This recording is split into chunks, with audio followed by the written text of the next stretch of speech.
व नुसल्लिमु अला सय्यदिना व मौलाना मुहम्मदिन रसूलिहिन नबिय्यिल अमीनिल मकीनिल हनीनिल करीमिर रऊफिर रहीम। अम्मा बाद फ़अऊज़ु बिल्लाहि मिनश शैतानिर रजीम। बिस्मिल्लाहिर रहमानिर रहीम। क़ाल अल्लाहु तआला फ़िल क़ुरआनिल मजीद वन नज्मि इज़ा हवा सदक़ल्लाहु मौलानल अज़ीम।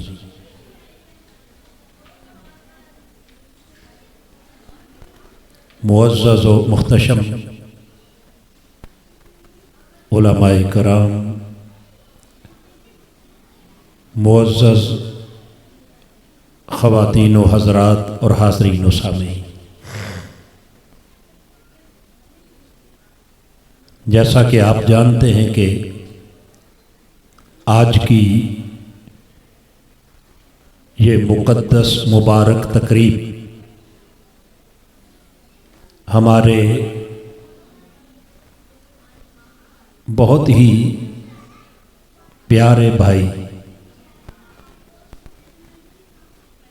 तौसीफ़ साहब रहमतुल्लाहि ताला अलैह, जिन्हें हमसे जुदा हुए आज 1 साल मुकम्मल हो गया, उनकी याद में और उनके रूह के इसाले सवाब के लिए आज की इस महफ़िल पाक का इनेकाद किया गया। खालिक़ कायनात मरहूम तौसीफ़ साहब के दराजात को बुलंद फरमाए, उनकी कब्र पे अपनी करोड़ रहमतों का नज़ूल फरमाए और उनके जुमला लवाहिकीन और उनकी पूरी फैमिली को सब्र जमील अता फरमाए। आज की इस नशिस्त में कुरान मजीद की सूरह अन-नज्म की पहली आयत करीमा मैंने आपके सामने तिलावत की है, जिसमें खालिक़ कायनात ने अपने महबूब ताजदार कायनात सल्लल्लाहु ताला अलैहि वसल्लम के मोजज़ाए मेराज को बयान फरमाया। चूँकि कुछ ही दिन पहले 27 रजब ताजदार कायनात की शब मेराज गुजरी है, सो इस मुनासबत से अगर कुरान मजीद की सूरह नज्म की पहली आयत करीमा पर थोड़ा सा गौर करें। वैसे तो आयत नंबर 1 से लेकर आयत नंबर 18 तक 18 आयात में अल्लाह पाक ने अपने हबीब के मोजज़ाए मेराज को बयान फरमाया, मगर आयत नंबर 1 से जब इस मज़मून को शुरू किया तो खालिक़ कायनात ने अपने हबीब के इस सफ़र मेराज का जिक्र कसम से शुरू फरमाया और यूं इरशाद फरमाया वन नज्म इज़ा हवा, कसम है रोशन सितारे प्यारे मोहम्मद सल्लल्लाहु ताला अलैहि वसल्लम की,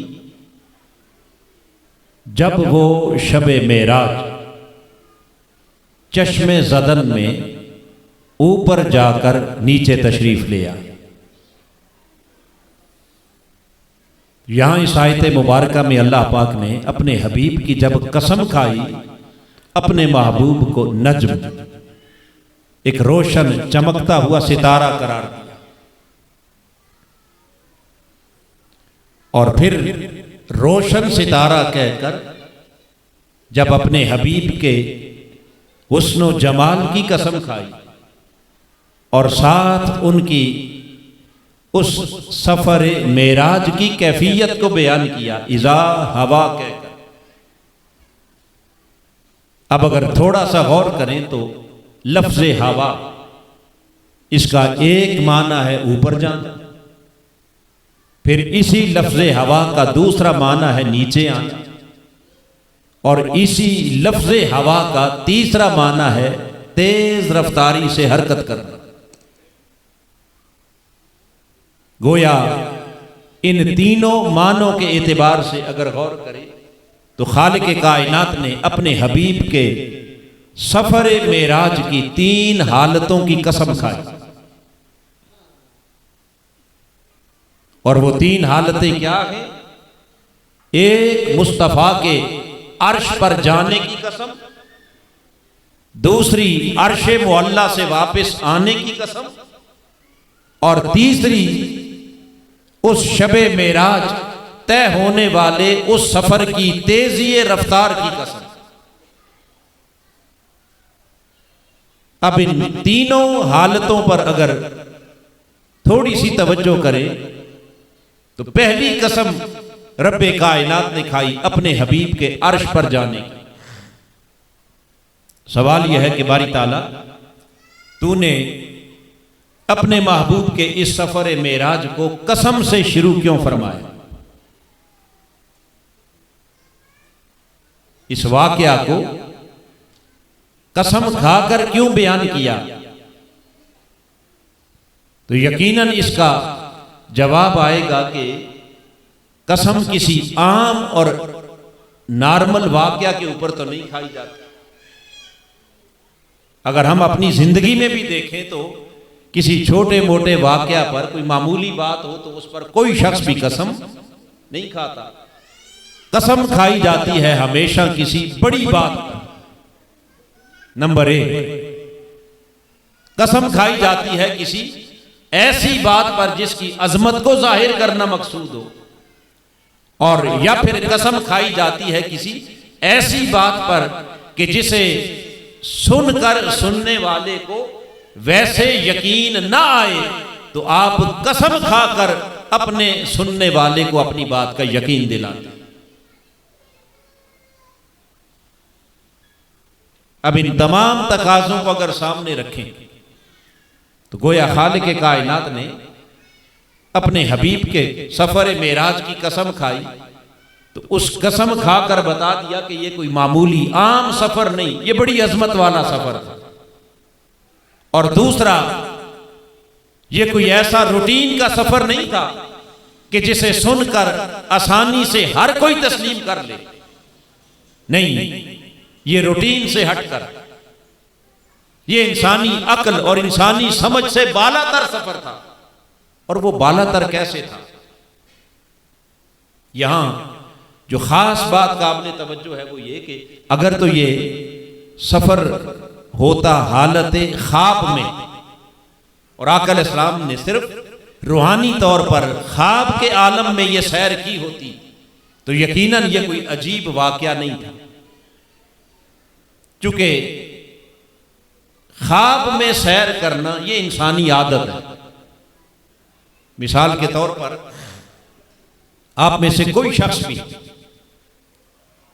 लाहौर में रहते हुए रात अपने बिस्तर पर सोए और हालत ख्वाब में इस्लामाबाद की सैर कर रहा हो, हालत ख्वाब में कराची की सैर कर रहा हो और हालत ख्वाब में किसी दूसरे मुल्क की सैर कर रहा हो, तो यकीनन अगर वो अगले दिन वो अपना ख्वाब बयान करेगा तो कोई शख्स भी उस ख्वाब का इनकार नहीं करेगा, चूंकि ख्वाब देखना इंसानी आदत है।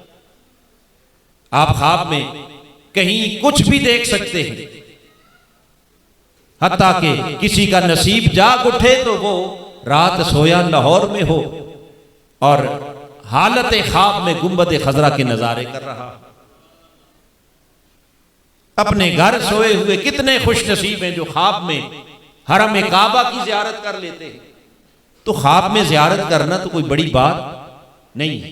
अगर हुजूर भी फरमाते कि मैं मक्का में सोया था और ख्वाब में मस्जिद अक्सा देख के आया हूं तो कभी अहले मक्का हुजूर के ख्वाब का इनकार न करते।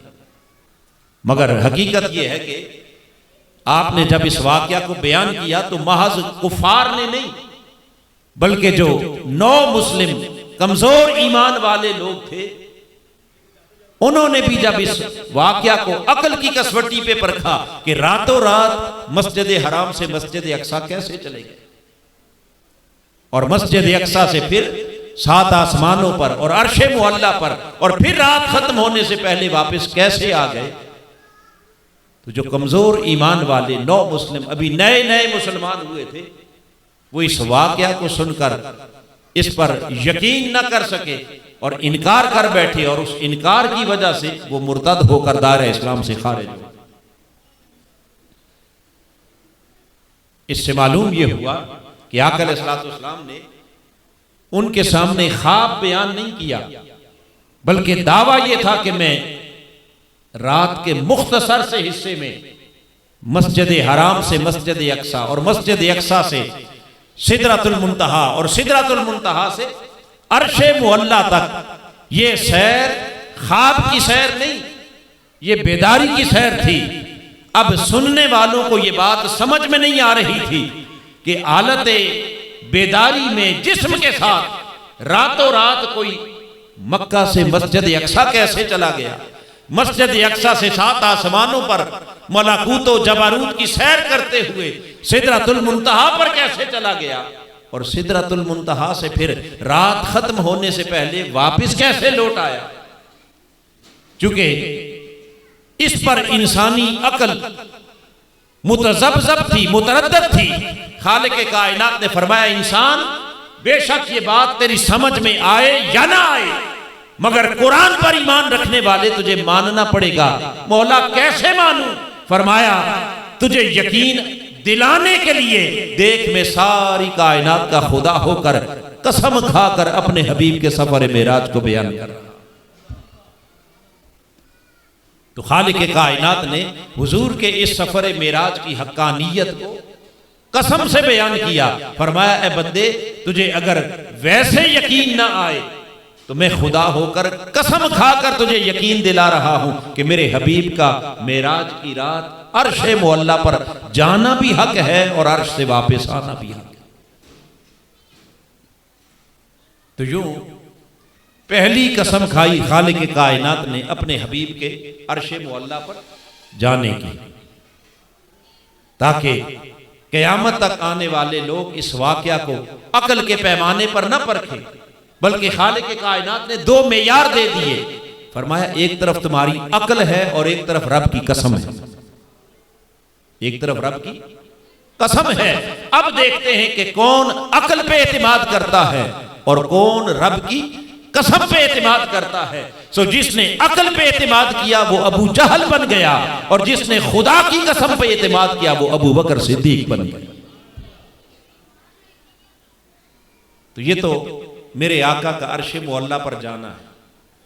अब दूसरी कसम खालिक़ कायनात ने फरमाई, वन नज्म इज़ा हवा, कहकर अपने महबूब की तेजी रफ्तार। फरमाया, हबीब ये सफर आपने आम रूटीन की रफ्तार से तय नहीं किया, बल्कि इस कदर तेज रफ्तारी से आपने सफर तय किया कि रात के मुख्तसर से हिस्से में मेरे हबीब आप मस्जिद हराम से चले मस्जिद अक्सा में जा पहुंचे। वहां 1.25 लाख अंबिया को आपने इमामत करवाई। फिर मस्जिद अक्सा से चले तो 7 आसमानों की सैर की। हर आसमान पर मेरे नबी ने आपका इस्तकबाल किया। कहीं आदम हैं, कहीं यूसुफ हैं, कहीं ईसा हैं, कहीं हारून हैं, कहीं मूसा हैं, कहीं इदरीस हैं, कहीं हजरत इब्राहिम हैं, और हर पैगंबर मेरे आका को उस रात आसमानों पर मरहबा कहता रहा, मरहबम बिन नबी सालेह व अखि सालेह, ए अल्लाह के सालेह नबी और हमारे सालेह भाई, हम आपको खुशामदीद कहते हैं। तो यूं आसमानों की सैर करते करते हुजूर कहां जा पहुंचे? सिदरतुल मुंतहा। और सिदरतुल मुंतहा वो मुकाम है कि जहां खालिक़ कायनात ने उस रात सारे मलाइका को जमा कर दिया, ताकि मस्जिद अक्सा में नबियों की मेराज हो जाए, मुस्तफ़ा के पीछे नमाज पढ़ के और सिदरतुल मुंतहा पर मलाइका की मेराज हो जाए मेरे मुस्तफ़ा का दीदार करके। और फिर सिदरतुल मुंतहा पर पहुंचकर मेरे आका ने आलम में मलाकूत की भी सैर की, जबारूत की भी सैर की, लाहूत की भी सैर की, जन्नत के मनाजिर भी देखे, दोज़ख के अहवाल भी देखे, लोगों का को हालत सवाब में भी देखा और हालत अजाब में भी देखा। सारी कायनात पस्तो बाला का नजारा करते हुए मेरे आका तशरीफ ले गए कहां? अर्श मुअल्ला। और जब मेरे आका ने अर्श मुअल्ला पर कदम रखा ना, तो खालिक कायनात ने अर्श पर बुलाकर अपने हबीब से कहा, किफ या मुहम्मद इन्ना रब्बका युसल्ली अलैक। ए प्यारे हबीब ठहर जा, अब तेरा खुदा खुद आगे बढ़कर तेरा इस्तिकबाल करना चाह रहा, तेरा रब आगे बढ़कर तेरा, अब कुर्बान जाए मौला तेरी मोहब्बतों पर कि तूने अक्सा में इस्तिकबाल करवाया नबियों से, आसमानों पर इस्तिकबाल करवाया रसूलों से, सिदरा पर इस्तिकबाल करवाया फरिश्तों से, और जब अर्श पर नबी भी, मलाकूत भी, जबारूत भी, बशर भी, मलक भी सब नीचे रह गए, जब कोई ना रहा तो कहा हबीब अब ठहर जा, तेरा खुदा खुद इस्तिकबाल। तो मेरे आका अर्शे मुअल्ला पर पहुंचे और वहां कुरान कहता है सुम्मा दना फतदल्ला फकान काब कौसैन औ अदना। उधर से खुदा करीब हुआ, इधर से मुस्तफ़ा करीब, और दोनों एक दूसरे के करीब होकर इतने करीब हो गए, फकान काब कौसैन, जैसे दो कमाने आपस में मिलती हैं, औ अदना, या इससे भी कम तर फासला रह गया। अब वो मुलाकात खुदा जाने कितनी सदियों पर मुहित मुलाकात, कितने जमाने बीत गए। फऔखा इला अब्दिही मा औखा, खुदा अपने हबीब के साथ राज़ो नियाज की बातें कर रहा था। वो वही थी कि जिस वही की खबर जिब्राइल को भी नहीं थी। मुस्तफ़ा बोलते थे, खुदा सुनता था, खुदा बोलता था, मुस्तफ़ा सुनते थे। आका निगाह उठाते थे तो जलवाए खुदा को तकते थे, और खुदा तवज्जो फरमाता था तो जलवाए मुस्तफ़ा को तकता। इन्नहु हुवा समीउल बसीर, दोनों एक दूसरे के समीउ बसीर थे। अब वहां न जाने कितना जमाना बीता, मगर जमाने गुजरने के बाद जब आका अलैहिस्सलाम वापस मक्का की वादी में पहुंचे, तो खास बात जो काबिल तवज्जो है वो ये कि अभी मेरे आका का बिस्तर भी ठंडा नहीं हुआ था। जिस बिस्तर से उठ के गए तो बिस्तर ठंडा होने से पहले वापस आ गए।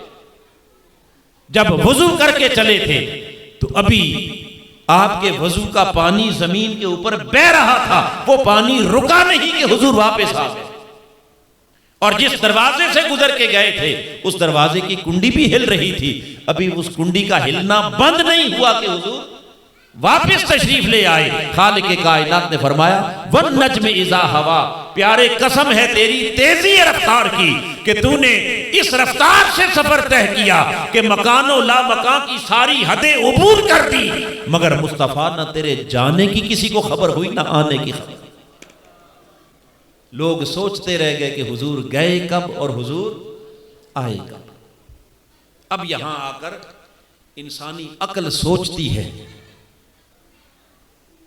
कि इस तेज रफ्तारी के साथ ये सफर कैसे मुमकिन हुआ, इतनी तेज रफ्तारी से सफर कैसे मुमकिन हुआ कि 7 आसमानों का सफर, और फिर मक्का से फिलिस्तीन का सफर, और फिर ऊपर 7 आसमानों का, फिर सिदरतुल मुंतहा का, फिर अर्शे मुअल्ला का, तो एक रात में ये सारा कुछ कैसे हो गया। हाज़रीन मुहतरम, याद रख ले कि खालिक कायनात हर शय पर कादिर है। यही तो उसकी कुदरत का नजारा है, और उसकी इसी नजारा एक कुदरत में मुस्तफ़ा का मौजज़ा है। वो वक्त पर भी कादिर, ज़मा पर भी कादिर है, और मकाम पर भी कादिर है। अब उसकी कुदरत ज़मानी क्या है कि एक ज़माने को एक तरफ फैला दे और एक तरफ सुकेड़ दे। कुदरत मकानी क्या है, एक ही सफर को एक के लिए हजारों मील बना दे, और किसी के लिए उस सफर को सुकेड़ के चंद कदम बना दे। आइए कुदरत ज़मानी उसकी मिसाल खुद कुरान मजीद ने बयान की। खालिक कायनात ने कुरान मुकद्दस के अंदर क़यामत के दिन का जिक्र किया और इरशाद फरमाया फी यौमिन कान मिक़दारुहु 50 अल्फ सना। फरमाया लोगों, क़यामत का दिन एक ऐसा दिन आने वाला है कि दिन तो एक ही होगा, यौम कहलाएगा, मगर उस यौम की मिकदार कितनी होगी? 50 अल्फ सना, 50,000 सालों के बराबर दिन होगा। कितने अरसे का? ऊंचा बोलिए। 50,000 साल का एक दिन। अब हाज़रीन मुहतरम, सवाल यह है कि क्या वो 50,000 साल का दिन सबके लिए एक जैसा होगा? जब सूरज सवा नेज़े पे होगा और अर्श इलाही के अलावा कोई साया नहीं होगा, लोग झुलस रहे होंगे, पसीने से शराबूर होंगे। मेरे आका ने फरमाया कई घुटनों तक, कई टखनों तक, कई कमर तक और कई कानों की लो तक पसीने में डूबे होंगे। और जमाना कितना लगेगा वहां? 50, यानी दुनिया के सालों के मुताबिक 50,000 साल का एक दिन। तो क्या ये सबके लिए बराबर दिन होगा? नहीं। कुरान ने कहा 50,000 साल का दिन। हदीस पाक में मेरे आका ने फरमाया कि वो 50,000 साल का दिन मेरी उम्मत के बाज़ खुश नसीबों के लिए खालिक कायनात उसे इतना मुख्तसर कर देगा, मा बैन ज़ुहर वल असर, बस जितना वक्त नमाजे ज़ुहर से नमाजे असर के दरमियान होता है, इतने वक्त में वो सारा यौम क़यामत गुजर जाए। कितने वक्त में? अब ज़ोहर से असर के दरमियान कितना टाइम होता है जी? आजकल सर्दियों में 2 घंटे होते हैं, गर्मियों में 4 हो जाते हैं, इससे ज्यादा तो नहीं होता ना। तो कहां 50,000 साल का दिन और कहां 4-5 घंटे। अब जरा खुद सोचिए कि किसी के लिए 50,000 साल गुजर रहे हैं और किसी के लिए कितने? 4-5 घंटों में वो सारा दिन गुजर रहा है। और मेरे आका ने बात यहां भी खत्म नहीं की। हुजूर ने फरमाया नहीं, इससे भी आगे मेरी उम्मत के कुछ खुश नसीब इससे भी ऊंचे दर्जे के होंगे और उनके लिए मेरे आका ने फरमाया मुझे रब की इज्जत की कसम, वो दिन उनके लिए इतना मुख्तसर कर दिया जाएगा, इतना हल्का होगा। ला अखफ़्फ़ु मिन सलातिल मक्तूबा, एक फर्ज नमाज की अदायगी में जितना वक्त लगता है, हुजूर ने फरमाया उस वक्त से भी थोड़े अरसे में वो सारा दिन गुजर जाए। अब फर्ज नमाज की अगर बात करें तो मैक्सिमम फराइज जो हैं वो 4 हैं। कितने हैं? बोलिए ना। 4 हैं। फजर की नमाज के फर्ज कितने? 2। मगरिब की नमाज के फर्ज कितने हैं? 3। और जोहर के 4, असर के 4, इशा के 4 से ज्यादा 5वां फर्ज तो मुझे बताइए 4 रकत फर्ज अदा करने में कितनी देर लगती है जी? 4 मिनट लग जाएंगे, 5 लग जाएंगे, 10 लग जाएंगे। अब हाज़रीन मुहतरम, कहां 50,000 साल, फिर कहां 4-5 घंटे और फिर कहां 4-5 मिनट। अजीब मामला है। सारे एक ही जगह खड़े हैं, जैसे हम सारे एक मजलिस में बैठे हैं ना आज। कहां? बोलिए। सब एक मजलिस में बैठे हैं, एक छत के नीचे सब जमा हैं। बुजुर्ग भी हैं, जवान भी हैं, भाई भी हैं, बहनें भी हैं, बेटे बेटियां सब जमा हैं। यही समझ ले कि ये कयामत का मंजर है और सारे एक ही मैदान के अंदर जब जमा होंगे तो उस एक मैदान के अंदर वो दिन किसी के लिए 50,000 साल की तरह लंबा होगा, किसी के लिए 5 घंटों में गुजर जाएगा, किसी के लिए 5 मिनट में गुजर जाएगा। माजरा क्या है बारी ताला? यहां बात जो समझने वाली है वो ये कि चूंकि वो यौम हिसाब है। क्या है? ऊंचा बोलिए। यौम हिसाब, और हर किसी ने अपना अपना हिसाब दे के आगे गुजरना है। बोलिए ना, हिसाब दे के गुजरना है। लिहाजा जिन्होंने बड़े लंबे चौड़े हिसाब दुनिया में बनाए रखे और साथ साथ अपना हिसाब क्लियर, बोलिए, जिन्होंने साथ साथ अपना हिसाब क्लियर नहीं किया तो साफ जाहिर है कि जो काउंट्स के माहिरीन ने उनको ज़्यादा इस चीज़ का इल्म है कि अगर साथ साथ हिसाब क्लियर होता रहे तो वक्त ज़्यादा, और अगर कई सालों का हिसाब पड़ा हुआ हो और उसकी जांच पड़ताल करनी पड़ जाए तो उसके लिए टाइम ज़्यादा रिक्वायर होता है। लिहाजा जिन्होंने अपना हिसाब दुनिया के अंदर बखेरे रखा और किसी शय का भी खुद हिसाब न किया, रब कहेगा दिन बढ़ाते जाओ, वक्त बोलिए टाइम बढ़ा दो, मगर बगैर हिसाब के आगे नहीं जा सकते। और जो साथ साथ हिसाब करते रहे, सैयदना फारूक आजम ने फरमाया हासिबू अनफुसकुम कबला अन तुहासबू, ए लोगों एक दिन सबको हिसाब देना पड़ेगा, लिहाजा आओ उस हिसाब से पहले अपना हिसाब खुद कर लिया। बोलिए उस हिसाब से पहले अपना हिसाब ऊंचा बोलिए, यानी हर शाम अपना हिसाब करके सो कि आज मैंने कितने फराइज अदा किए, कितने वाजिबात अदा किए, कितने फराइज मेरे जिम्मा हैं, किस किस का हक मैंने अदा किया, किस किस का हक मेरे जिम्मा है, क्या अच्छा किया क्या बुरा किया, किस पर मैंने माफी मांगनी है, कहां मैंने तौबा करनी है। ये सारा हिसाब अगर सोने से पहले कर गुजरे तो फिर वहां हिसाब में देर नहीं लगेगी। रब कहेगा हिसाब ही तो लेना है, जब ये हिसाब चुका के आया है तो इसे 50,000 साल क्यों खड़ा करना है, 5 मिनट में फारग करो इसे जन्नत में। कोई बात समझ आए? अल्लाह को अपने बंदों को अजाब देकर अल्लाह को खुशी, बोलिए ना, अल्लाह को इस बात पे खुशी नहीं है कि वो अपने बंदों को, भाई वो 50,000 साल तो ड्यूरेशन टाइम बढ़ेगा इस वजह से कि चूंकि जिनका हिसाब इतना उलझा हुआ हिसाब होगा, फराइज का, वाजिबात का, इबादात का, मामलात का, खाना पीना सोना जागना, कहां कहां से किस किस का माल लूटा, किस किस का हक मारा, किस किस के माल पर कब्जा किया, किस किस का दिल दुखाया, किस किस की इज्जत से को उछाला, किसके साथ क्या मामला किया, वो तो जब तक एक एक हिसाब क्लियर नहीं हो जाएगा उस वक्त तक आगे जाने की इजाजत। ये कोई दुनिया की पाकिस्तानी अदालत तो नहीं कि आप डंडी मार के आप ही गुजर जाएंगे, रिश्वत दे के अपना हिसाब जल्दी करवा लेंगे, अपने हक में फैसला नहीं, ये अल्लाह की अदालत है। किसकी अदालत है? ऊंचा बोलिए। तो हाज़रीन मुहतरम, आइए आज इस दुनिया के अंदर उस दिन को याद करें कि जिस दिन हिसाब देना पड़ेगा, और वो हिसाब बड़ा कठिन होगा, बड़ा मुश्किल होगा। हाज़रीन मुहतरम, इसलिए जो अपना हिसाब चुका गए और जिनके पल्ले, जिनके जिम्मे कोई हिसाब नहीं रहा या छोटा सा मुख्तसर सा हिसाब था, वो 5 मिनट में गुजर गए, कोई 5 घंटों में गुजर गए।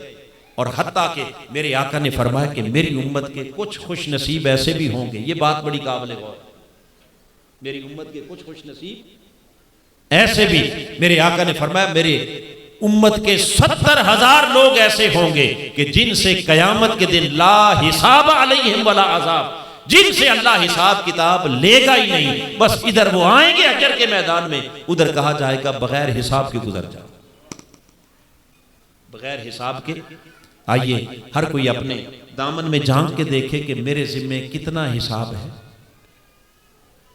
कितने मेरे मामलात उलझे हुए हैं, और मैं अपने मामलात को कितना सुधारता हूँ, कितना संवारता हूँ। और आइए ये महीना चूंकि माह शबानुल मुअज्जम, क्या माह शबानुल मुअज्जम, मेरे आका ने फरमाया ये महीना तुम्हारे अमाल नामे अल्लाह के हुजूर पेश होने का महीना है, अमाल ऊपर उठाए जाने का महीना है। लिहाजा ये अमाल जब खुदा के हुजूर पेश हो तो आइए उससे पहले तौबा करके पिछले गुनाहों की माफी मांग लें और अपने उलझे हुए हिसाब को सुलझा लें। ये है हासिबू अनफुसकुम कबला अन तुहासबू। अगर इस हिसाब किताब को सुलझाने का एहसास हमें इस दुनिया में अभी ना हुआ, और फिर खास तौर पर इस मजलिस दुआ में बैठकर, मजलिस दुआ में, मजलिस इसाले सवाब में बैठकर, ताज़ियती मजलिस में भी बैठकर अगर हमें अपने हिसाब किताब संवारने का एहसास ना हुआ तो फिर कब होगा? इसाले सवाब की मजलिस में आकर अपने बिछड़े हुए भाई की रूह को याद करके अगर इस मौके पर भी हमें अपनी आखिरत याद ना आई, कयामत याद ना आई, तो फिर मुझे बताइए क्या शादी के मौके पे याद आएगी? फिर वलीमे और बारात के मौके पे याद आएगी। तो ये मौके इसीलिए होते हैं ताकि हम ऐसे मौकों के ऊपर अपने उस हिसाब किताब को भी सामने रखें और उस उलझे हुए हिसाब किताब को सुलझाने की कोशिश करें और अपने खुदा को मनाने की कोशिश करें, उसके हुजूर तौबा और इस्तिग़फ़ार करें। तो हाज़रीन मुहतरम, मैं ये अर्ज़ कर रहा था कि दिन एक था, क़यामत का दिन एक, मगर उस एक दिन में आपने देखा कि कुछ लोगों के लिए वो 50,000 साल बन गए, कुछ लोगों के लिए 5 घंटे बन गए, कुछ लोगों के लिए 5 मिनट बन गए। अब वो खुदा जो इस पर कादिर है कि एक ही दिन को 3 हिस्सों में तकसीम कर रहा है, कहीं 50,000 साल, कहीं 5 मिनट, कहीं 5 घंटे, उस रब ने कहा हबीब शबे मेराज रात एक है, मगर इस रात को हम जिधर मुलाकात हो रही है वहां सदियों पर तवील कर देंगे ताकि तेरी और मेरी मुलाकात खत्म ना होने पाए। तू जी भर के मुझे देख ले, मैं तुझे देख लूं, देखने का मजा आज की रात है। अरे तू जी भर के मेरा दीदार कर ले हबीब, तू जी भर के सैर कर ले, मलाकूत की सैर कर, जबरूत की सैर कर। ये सारी कायनात पस्तो बाला बनाई तेरे लिए है, ले नुरियहु मिन आयातिना।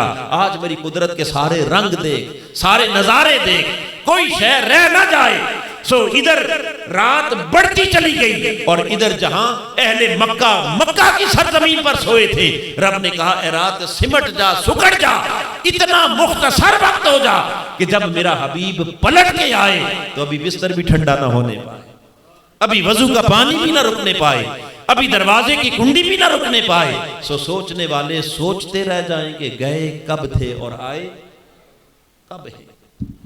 खालिक कायनात ने फरमाया अगर इतनी आसानी के साथ जाने और आने की समझ आ जाती तो फिर हमें कसम खाने की जरूरत क्यों पेश आई। कसम तो खाई इसलिए क्योंकि तुम्हारी समझ से ये बात बालातर है, लिहाजा कहा कि लोगों समझ पर एतमाद न करना, मेरी कसम पर एतमाद करना। तो ये है मेरे मुस्तफ़ा की तेजी रफ्तार की कसम। क्या है तेजी रफ्तार की कसम। खालिक कायनात ने दूसरी कसम खाई और फिर तीसरा माना मैंने अर्ज किया था कि हवा का माना है ऊपर से नीचे आना, और ऊपर से नीचे आना इसमें खालिक कायनात ने अपने हबीब की तीसरी शान की कसम खाई। हबीब कसम है तेरी कि जब आप शबे मेराज अपने रब की मुलाकात के बाद वापस जमीन पर तशरीफ ले आए। अब यहां फिर इंसान सोच सकता है कि आखिर ऊपर जाना तो हुजूर का कमाल था, समझ में आने वाली बात नहीं थी इसलिए कसम खाई, मगर ऊपर से नीचे की तरफ आने की कसम क्यों खाई, इसमें कौन सा कमाल है। तो हाज़रीन मुहतरम, खालिक कायनात ने कसम खाकर यह बता दिया कि ऊपर जाना तो कमाल था ही, मेरे हबीब का पलट के नीचे आना यह जाने से भी बड़ा कमाल है।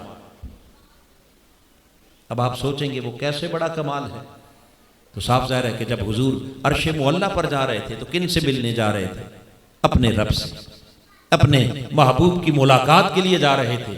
और साफ जाहिर है कि दूर से जब कोई शख्स अपने महबूब से मिलने जाता है तो रास्ते की 1000 रुकावटें भी हो वो अबूर कर जाता है, उसके लिए कोई मुश्किल नहीं रहती। मगर जब महबूब का कुर्ब नसीब हो जाए, विशाल नसीब हो जाए, मुलाकात नसीब हो जाए, जहां पर्दे उठे हुए हों, एक तरफ खुदा हो और एक तरफ मुस्तफा हो, और जहां कोई दरमियान में तीसरा ना हो। अब मुझे सच बताइए कि क्या चाहत और मोहब्बत वाले क्या अपने महबूब को छोड़ के वापस आना ये कभी गवारा कर सकते हैं? बोलिए। और जरा उस माहौल को भी देखिए ना जहां से हुजूर निकल के गए थे। आका अलैहिस्सलाम मक्का की सरजमीन पर 12.5-13 साल तक अर्शे मुअल्ला पर जाने से पहले मक्का की सरजमीन पर ताजदार कायनात ने कितनी सख्तियां सही, कितने दुख सहे। आपकी राहों में लोगों ने कांटे बिछाए, ताइफ वालों ने पत्थर मारे, लोगों ने आप पर आवाजें कसी, तंज किया, ताने दिए, गालियां दी, तकलीफ दी। 3 साल तक शेब अबी तालिब में बंद रखा। तो जहां इतने मजालिम हों, इतनी तकलीफ़ें हों, और इतनी तकलीफ़ों के बाद खुदा कहे कि हबीब अब आ जा, तेरी दिल जोई के लिए, तेरी हौसला अफजाई के लिए हम तुझे लामकां पर ले चलते हैं। प्यारे, ये मक्का वालों की जफाएं थी, अब जरा आप हमारी वफाएं देख। आ तुझे जन्नत की सैर कराएं, तुझे आसमानों की सैर कराएं, तुझे मलाकूतो जबारूत की सैर कराएं, तुझे अर्शे मुअल्ला पर ले जाकर प्यारे आजा तुझे अपना दीदार करवाएं, हमसे मुलाकात के लिए आ जाओ।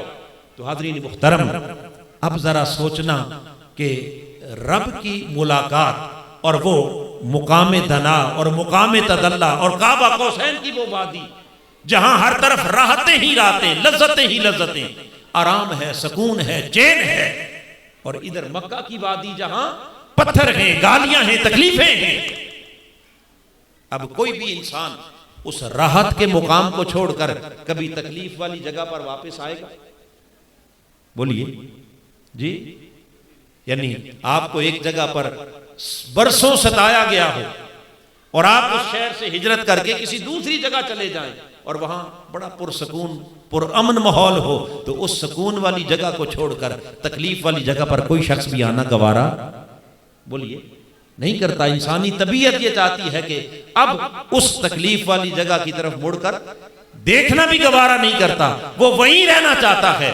मगर रब ने कहा हबीब तेरी लजपाली की कसम, मुस्तफा तेरी बंदा परवरी की कसम, हबीब तेरी करीमी की कसम, तेरी राहत काबा कौसैन पर थी, मगर तू अपनी उम्मत की खातिर और इस उम्मत को राहत पहुंचाने की खातिर मेरे आका ने कहा मौला अगर मैं काबा कौसैन पर रह गया तो मक्का की सरजमीन पर, इस रुए जमीन पर जुल्म की चक्की में पिसती हुई इंसानियत, उन्हें अदल का निजाम कौन अता करेगा? उन्हें इंसाफ का निजाम कौन अता करेगा? उनकी तकदीर कैसे बदलेगी? उनके अहवाल कैसे बदलेंगे? उनके बख्त कैसे संवरेंगे? कोई बात नहीं, मैं जानता हूं कि मेरी राहत तेरे दीदार में है। मक्का की वादी में जाऊंगा तो वापस फिर तीर होंगे, तलवारें होंगी, जंगें होंगी, दंदान जख्मी होंगे, रुखसार जख्मी होंगे, वहां कत्ल गारत गरी होगी, मगर मुझे अपनी जात के लिए तमाम दुख कबूल है। तेरी इंसानियत को दुख के आलम में तन्हा छोड़ना गवारा नहीं। तो दूसरों की बिगड़ी बनाने के लिए मेरे मुस्तफा अपना आराम कुर्बान करके जब तशरीफ लाए तो खालिक कायनात ने फरमाया वन नज्म इज़ा हवा, महबूब तेरे इस आली किरदार की कसम कोई और होता तो कभी वापस ना आता, मगर तू इतना लजपाल है कि तूने अपने आराम की परवाह, अपनी राहत की परवाह, अपने चैन और सुकून को मुकद्दम नहीं रखा, बल्कि तूने दूसरों के आराम की परवाह, तू दूसरों के मुकद्दर बनाने के लिए, बख्त संवारने के लिए वापस लौट आया। गोया ताजदार कायनात के इस तर्ज अमल ने अपनी उम्मत को एक और पैगाम दिया, और वो पैगाम क्या? क्या गुलामान मुस्तफ़ा आओ, अगर हुजूर की सीरत का पैगाम, ताजदार कायनात के मेराज का पैगाम लेना है तो वो पैगाम खुद गर्जी नहीं, मफाद परस्ती नहीं, बल्कि वो दूसरों के मफाद का तहफ़्फ़ुज़ है, वो दूसरों की भलाई है, दूसरों की खैरखाई है। इसलिए कि खुद गर्जी और मफाद परस्ती ये शेवा इंसान का नहीं, ये शेवा हैवान का है। ये शेवा किसका है? बोलिए। आप जानवरों को छोड़ देना खेतों में तो कोई जानवर किसी दूसरे की परवाह नहीं करेगा, हर एक अपना पेट भरने की कोशिश करेगा, हर एक अपनी ख्वाहिश पूरी करने की कोशिश करेगा। हत्ता कि जो ताकतवर जानवर होगा वो दूसरे कमजोर जानवर को मारकर उसके मुंह से भी नवाला छीन के खा जाएगा।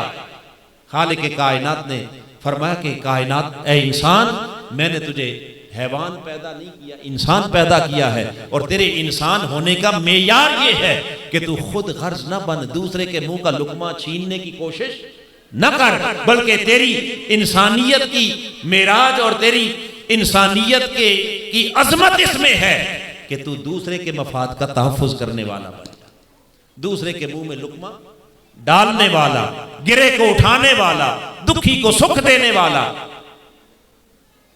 जिसकी इज्जत खाक में मिल चुकी उसे उसकी इज्जत को बहाल करने वाला। परेशान हाल की परेशानियां दूर करने वाला, गिरी हुई इंसानियत को उठाकर सीने से लगाने वाला, अगर ये किरदार हो जाए तो ये किरदार इंसान है। और हाज़रीन मुहतरम, दूसरों से लागर्ज होकर, ला ताल्लुक होकर, सिर्फ अपने मफाद का तहफ़्फ़ुज़ हो और अपने छोटे से मफाद के लिए दूसरे का बड़े से बड़ा नुकसान कर डालना, ये किरदार इंसान का नहीं, ये किरदार हैवान का है। और खालिक कायनात ने कुरान मजीद के अंदर कुछ ऐसे लोगों का जिक्र किया, फरमाया कितने ही ऐसे लोग हैं कि जिनको हमने देखने के लिए आंखें दी मगर वो हक देखने से नाबीना है, हमने उन्हें सुनने को कान दिए मगर वो हक की बात सुनने के लिए तैयार नहीं, हमने उन्हें समझने के लिए अक्ल दी, दिल और दिमाग दिया मगर वो दिल से कोई अच्छी बात सोचने के लिए तैयार नहीं। ये सारा बयान करके आगे फरमाया उलाइका कल अनाम, ये इस जमीन पर चलते फिरते इंसानी शक्लों में जानवर हैं, हैवानात हैं। क्या है? बल हुम अदल्लु सबील, बल्कि वो हैवानों से भी बदतर है। तो आइए, यानी सिर्फ अपने मफादात के लिए दूसरे को नुकसान पहुंचाना, दूसरे को तकलीफ देना, दूसरे को दुख देना और अपनी ख्वाहिशात की तकमील के लिए दूसरे की ख्वाहिशों को कुचल देना, ये शेवाए हैवानी है। और दूसरों की ख्वाहिशात की खातर अपनी ख्वाहिशात की कुर्बानी देना, ये शेवाए इंसानी। और कायनात का सबसे अजीम इंसान मेरा मुस्तफ़ा, मेरे आका से बढ़कर अजमत वाला इंसान तो और कोई ना था। लिहाजा जितने अजीम कुर्बानी हुजूर ने दी कि कहाँ काबा कौसैन के नज़ारे, कहाँ वो लज्जतें और कहाँ वो राहतें, और कहाँ मक्का और मदीना की सरजमीन पर जंगें और तकलीफ़ें और दुख और मसाइब और आलाम। मेरे आका ने अर्ज़ की बारी ताला, मैं अपने लिए सारी मुसीबतें गले लगा सकता हूँ मगर तेरी इंसानियत को दुखों में गिरा हुआ छोड़ नहीं सकता। हाज़रीन मुहतरम, आइए इस पुरफितन दौर के अंदर, इस नफ्सा नफ्सी के दौर के अंदर एक कयामत बपा है जहां हर किसी को अपनी पड़ी हुई है, किसी को किसी की परवाह, किसी और की तो दूर की बात है। सच और हकीकत यह है कि इस ऐसा पुरफितन दौर आ गया कि इस वक्त भाई को भाई की परवाह नहीं, बहन बहन की दुश्मन है, भाई भाई का दुश्मन है। औलाद अपने माँ बाप को पसे पुश डाले हुए वो अपनी ख्वाहिशों के पीछे भाग रही है, हत्ता के वालिदैन अपनी औलाद को नजरअंदाज किए हुए। यानी हर कोई इस नफ्सा नफ्सी के दौर में है। इंसानियत और इंसानी अजमत के तकाज़ों को अगर पूरा करना है तो आइए उस खुद गर्जी से निकल कर दूसरों का एहसास अपने अंदर पैदा कर लें, दूसरों की भलाई, दूसरों की खैर खाही, और अपने से बाहर निकल कर जरा दूसरों के बारे में सोचने की कोशिश करें। औलाद अपने माँ बाप के बारे में सोचे, माँ बाप अपनी औलाद के बारे में, बहन बहन के बारे में, भाई भाई के बारे में, छोटा बड़े के बारे में, बड़ा छोटे के बारे में, शोहर बीवी के बारे में, बीवी शोहर के बारे में, यानी हर कोई दूसरे के मफाद का अगर मुहाफिज बन जाए तो हाज़रीन मुहतरम ये मुआशरा फिर हैवानी नहीं बल्कि इंसानी मुआशरा बन जाता है। और फिर वही मुआशरा जन्नत नज़ीर मुआशरा बन जाता है अगर किरदार इतने आला हो जाएं कि इंसान अपने छोटे छोटे मफादात दूसरे की खुशी के लिए कुर्बान करने के लिए तैयार हो जाए तो उस मुआशरे को मुस्तफ़वी मुआशरा कहते हैं। कौन सा? बोलिए, मुस्तफ़वी मुआशरा। और इस मुस्तफ़वी मुआशरा की तश्कील ये मेरे आका की आमद का मकसद था। इसीलिए अल्लाह ने अपने हबीब को इस दुनिया में भेजा था, इसीलिए ताजदार कायनात की विलादत बासादत हुई कि इस हैवानी मुआशरे को फिर से इंसानी मुआशरा और इंसानी मुआशरे से भी ऊपर इसे मुस्तफ़वी मुआशरा बनाया जाए। हाज़रीन मुहतरम, आज ज़रूरत इस अमर की है कि हम कुरान मजीद की तालीमात की तरफ आएँ, हुजूर की सीरत तैयबा की तालीमात की तरफ आएँ, ताकि फिर से जिसे हम देख रहे हैं सुबह शाम कि ये मुआशरा मुसलसल हैवानी मुआशरा बनता चला जा रहा है, इसे वापस इंसानी मुआशरे और मुस्तफ़वी मुआशरे की तरफ पलटाना है। ये पैगाम है हुजूर के मेराज का, ये पैगाम है आका की सीरत का, ये पैगाम है खालिक कायनात के कुरान का, और यही पैगाम है तहरीक मिनहाजुल कुरान का। इसी मुआशरे की क़याम के लिए हर महीने मोहतरम हाजी ग़ुलाम कादर साहब जो दरस इरफानुल कुरान का एहतमाम करते हैं, उस दरस इरफानुल कुरान का कोई और मकसद नहीं, एक मकसद है ताकि उम्मत फिर कुरान के साथ जुड़े और कुरान की राहों पर चलकर हैवानी मुआशरे से निकलकर फिर से इंसानी मुआशरा तश्कील दे सके। आज ये तकरीब जो हमारे भाई तौसीफ साहब उनकी रूह के इसाले सवाब के लिए मुनक्किद हुई, हम खालिक कायनात के हुजूर दुआ गो हैं कि रब्बे कायनात इस तज़किराए मेराज का सदका और आका अलैहिस्सलाम के ज़िक्र मुबारक का सदका और दर्स कुरान मजीद के तवस्सुल और तसद्दुक़ से हमारे उस भाई के दराजात को बुलंद फरमाए और उनकी बख्शिश और मग़फ़िरत फरमाए और उन्हें जन्नत में आला मुक़ाम अता फरमाए। आमीन। वमा अलैना इल्लल बलागुल मुबीन। एक मरतबा सूरह फातिहा शरीफ पढ़ लें।